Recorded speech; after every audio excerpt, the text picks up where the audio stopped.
મિત્રો કેમ છો બધા મજામાં જશો તમારું સ્વાગત છે અમારા બ્લોગમાં। અટાણે આપણે આવી ગયા છીએ બસ સ્ટેન્ડ અને વનરાજભાઈ જો નાઈ ધોઈને નવા કપડાં પહેરીને આવી ગયા। કેમ છો ઓગીભાઈ મજામાં? આ તો ભગત થઈ ગયા આમ જો પોળાના ચાંદલો બાંધલો શું હાલે વનરાજ મજામાં? તો વાંધો મિત્રો અટાણે આપણે આવી ગયા છીએ બસ સ્ટેન્ડ અદીપભાઈ પોગડી બેઠા આપણી એક્ટિવા આવી ગઈ પાછી ધ્યાન ગયા હતા પણ આપણે કઈ બ્લોગ બનાવ્યો નથી તો હવે આપણે જઈ ભોળાનાથે ચાલો તમને ભોળાનાથે જઈને મળી આપણે આવી ગયા છીએ શંકર મંદિરે બધા જોવા અહીંયા બેઠા દીપભાઈ તંભાઈ ભોળાનાથ દર્શન કરી લો તમે બધા મિત્રો।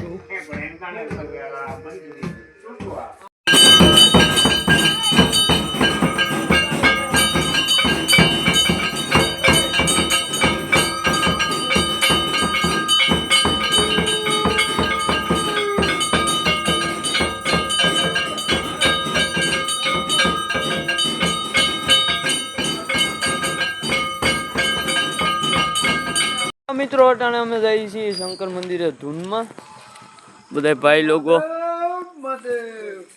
અને વનરાજ પાસે ગાડી છે એ ગાડી સિવાય તો હાલતો જ નહીં ઉપરથી બંધ થઈ ગઈ।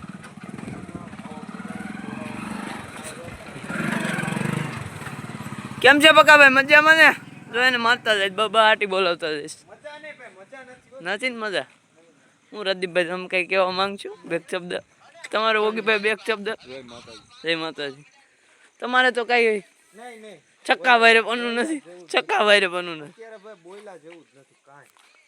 વનરાજે જો અહીં ગાડી ડ્રોપ કરી દીધી શંકર મંદિરે ના ધૂન ચાલુ થઈ ગઈ જોવો તમે અને ઓગીભાઈ ને અહીંથી તાણ ચડે છે। અમે ઘડીક વાર ધૂન લેવ અમારી લાઈફ અત્યારે બહુ ડેન્જર રીતે હાલે છે ઘડીક ધૂન બૂન કઈક લઈ તો કઈક અને આપણે મજપાલભાઈ જોવો અહીં બેઠા ધૂનમાં આવ્યા છે શું કરવા આવ્યા?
બહુ તાન ચડી ગયું, અમારા પક્કાભાઈને બહુ તાન ચડી ગયું છે.